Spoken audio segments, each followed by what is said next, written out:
안녕하세요, 트래블튜브. 오늘은 미국의 상상을 초월한 중국 내부의 무역협상 결렬 이유라는 주제로 얘기하겠습니다. 현재 전 세계의 관심은 당장 열리는 G20 정상회의에서 미중 간의 무역협상이 극적으로 타결될 실마리를 잡느냐는 것입니다. 특히 두 정상 간이 G20에서 정상회담을 갖는다는 사실 하나만으로 뉴욕과 상하이의 증시는 급등하기도 하는 등 상당히 고무된 분위기라고 하는데요. 그러나 일각에서는 이 무역협상이 결국 중국 내부의 문제로 타결되기는 매우 어렵다는 얘기를 하고 있습니다.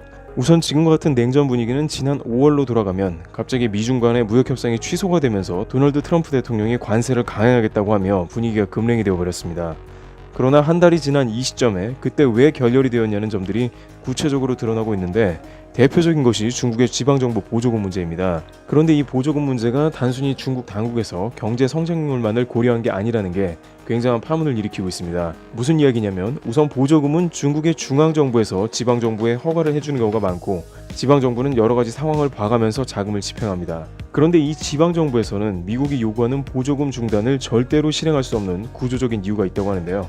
홍콩의 S&P는 중국 지방정부들이 승진을 목적으로 경제 통계를 조작하는 행위가 사라지지 않고 있다고 보도합니다. 쉽게 얘기해 지방정부는 중앙정부에 잘 보여야 당의 높은 직책으로 승진될 수 있는데, 그 바탕이 되는 것이 지방정부의 경제 성장률이라고 하는 것입니다. 실제로 최근 쓰촨성의 광안시를 비롯한 몇몇 도시들이 5년마다 실시하는 국가 경제 센서스 통계와 관련해 기초자료를 조작한 사실을 적발했다고 합니다.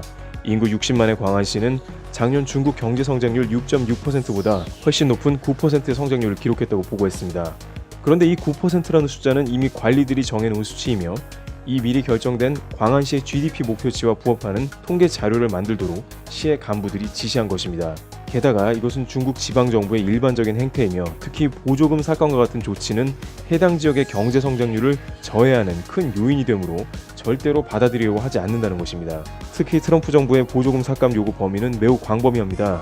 농업 분야는 물론 현지 기업의 다양한 산업 보조금까지 고려하면 중국 경제 전반을 떠받치는 보조금이 그 대상입니다.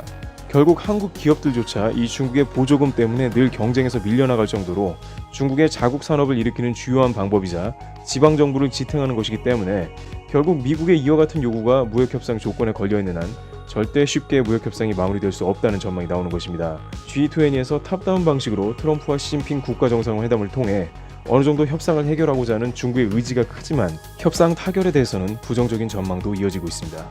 트래블튜브 여기서 마치겠습니다. 감사합니다.